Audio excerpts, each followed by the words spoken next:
তো ড্রামার শুরুতেই আমরা একটি মেয়েকে দেখতে পারি যার নাম বাও। বাও এই রাজ্যের ক্রাউন প্রিন্সেস ছিলেন এবং তার পাশে আমরা আরেকটি মেয়েকে দেখতে পারি যার নাম লিলি। লিলিকে কেন বাও এই রাজ্যে ডেকে এনেছিল তার এই ব্যাপারটা আমরা আরেকটু পরে জানতে পারবো।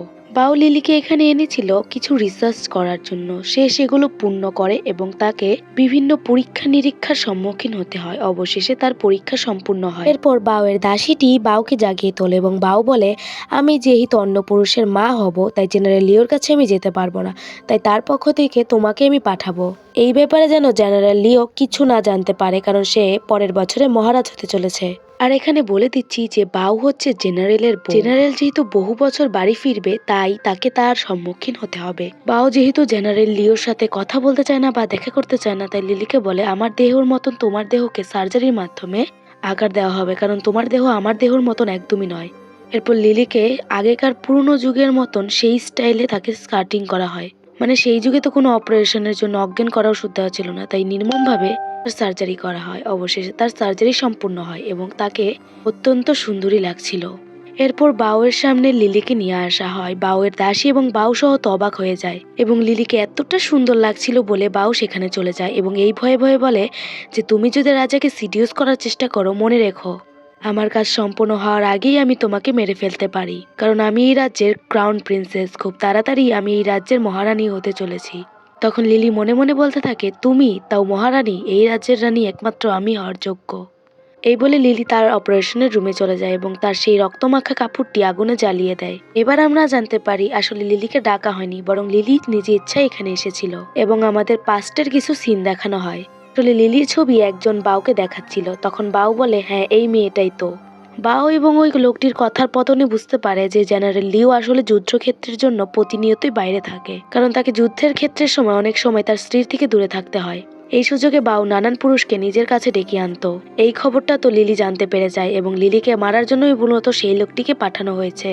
কিন্তু লিলি তো আগে থেকেই সেই মেয়েটিকে মেরে ফেলে এবং অভিনয়ের ক্ষেত্রে সেই জায়গায় আসে, মানে বাউয়ের সেই রাজ্যে। লিলি বাউয়ের কাছে ক্ষমা চাওয়ার ফলে বাউ ভাবে যে তার প্রতি লিলি লয়াল। এরপর আমরা লিলিকে দেখতে পারি লিলি বাউ এবং জেনারেল লিওর ছবির কাছে গিয়ে বাউয়ের জায়গায় নিজেকে দাঁড় করায় এবং বাউকে মনে মনে বলতে থাকে, বাউ তুমি তো এই জায়গায় বসার যোগ্যই না, এই জায়গায় আমার থাকার স্থান।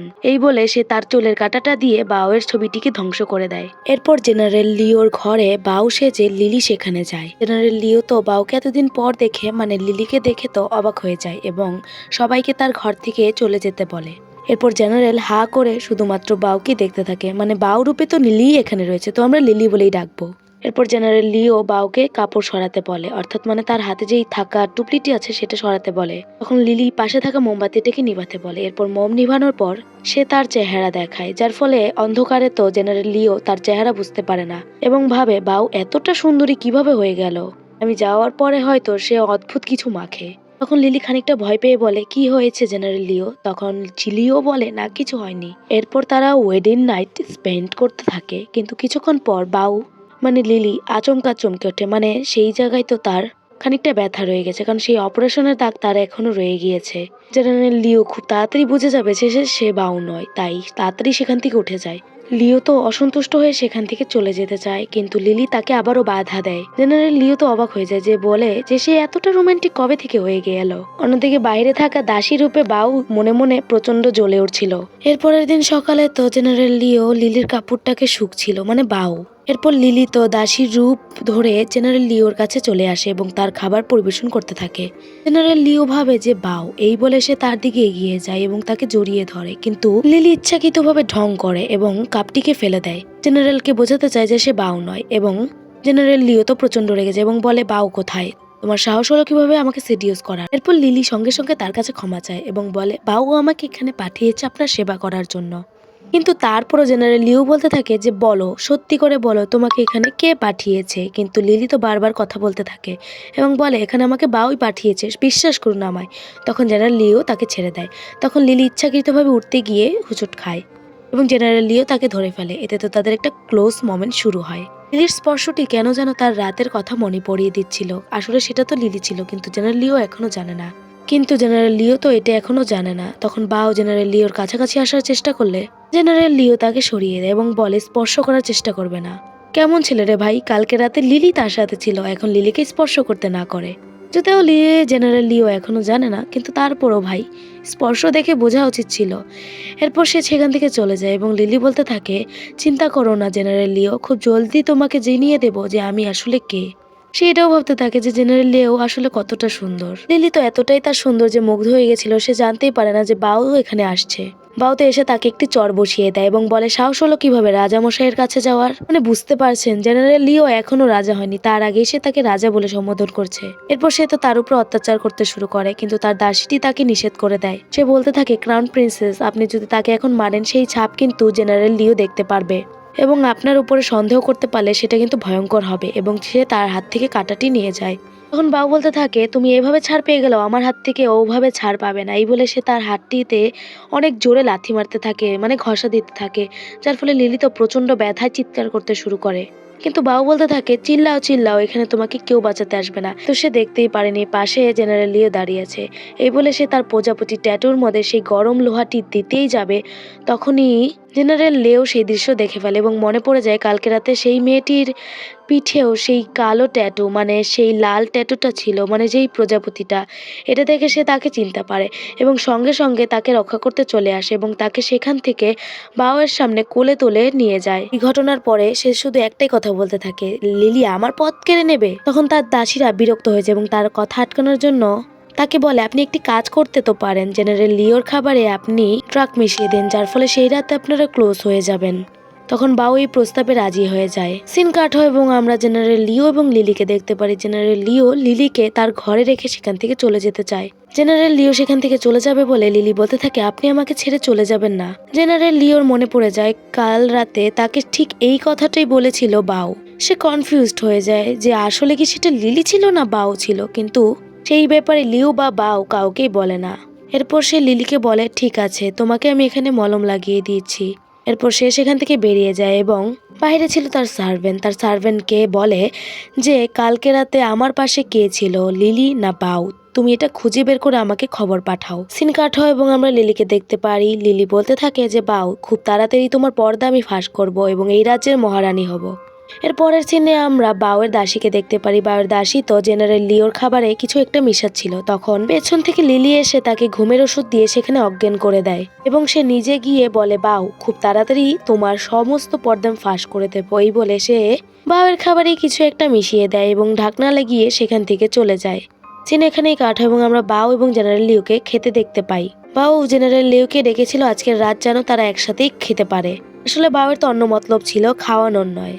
এবং বাউ সেই ড্রিঙ্কটি জেনারেল লিওকে দিয়ে দেয়। লিওর তো মাথা ঘুরতে শুরু করে। তখন বাউ তার ক্লোজে যাওয়ার চেষ্টা করে এবং জেনারেল লিও তো ভাবতে থাকে এটা লিলি। যখন তার হুঁশ ফিরে তখন সে তাকে দ্বার থেকে দূরে সরিয়ে দেয় এবং সে একটি দৌড় দেয় লিলির ঘরে। বাউ তো তার পিছু ছুটতে থাকে, কিন্তু লিলি সেই কেমিক্যাল যুক্ত ড্রিঙ্ক খাওয়ার ফলে তার তো পেইন হতে শুরু করে। পরের সিনে আমরা লিলিকে দেখতে পারি। লিলির কাছে সে চলে যায়। লিলি তখন ড্রেস চেঞ্জ করছিল। সেই মুহূর্তে জেনারেল লিওকে দেখে সে তো আনকমফোর্টেবল হয়ে যায়। মানে তার মতলবই ছিল এইটা যে জেনারেল লিও তার কাছে আসবে এবং তার ক্লোজ হবে। লিলি তার কাছ থেকে দূরে যেতে চাইলেও জেনারেল লিও তাকে সরে যেতে দেয় না, যার ফলে লিলিও তাকে আর আটকায় না। অন্যদিকে আমরা জেনারেল লিওর সার্ভেন্টকে দেখতে পারি। জেনারেল লিওর সার্ভেন্ট বাউকে আসতে দেখে বাউকে নিষেধ করে সেখানে না যেতে, কিন্তু বাউ তো এক নম্বরে ঘাড় তেড়ে ছিল। সে সেইখানে যায় এবং লিলি লিওকে দেখে তো চমকে যায়, কিন্তু লিও তো নিজেই চমকে যায় যে আমি লিলির সাথে ছিলাম।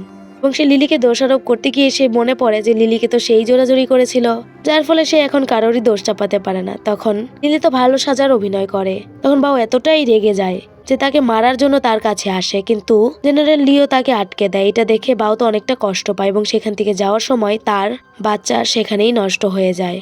জেনারেল লিও তো কিছুতেই বুঝতে পারছিল না, মাত্র একদিনই তো তারা একসাথে হয়েছে। এরপর বাউ সুস্থ হয়ে যায় এবং জেনারেল লিও তো আবার লিলির উপর এতটাই ইন্টারেস্ট ছিল যে সে আবারও লিলির কাছে যায়। বাউ দূর থেকে এগুলো দাঁড়িয়ে দেখছিল। তখন জেনারেল লিও তাকে ডেকে দেয়। যেহেতু সে দাসী রূপে ছিল তাই জেনারেল লিও তাকে চিনতে পারে না এবং লিলিও তো কম কিছু নয়। জেনারেল লিওকে বাউয়ের সামনে তাকে এবং জেনারেল লিওকে ক্লোজ করে নেয়। এটা দেখে তো বাউ হিংসায় জ্বলে যায়। কিছু বছর পরেই জেনারেল লিওর সাহসিকতা এবং বুদ্ধিমত্তার কারণে সে মহারাজ হয়ে যায় এবং তার সার্ভেন্ট এসে তাকে জানায় যে বাউ অন্য কারোর সাথে আছে।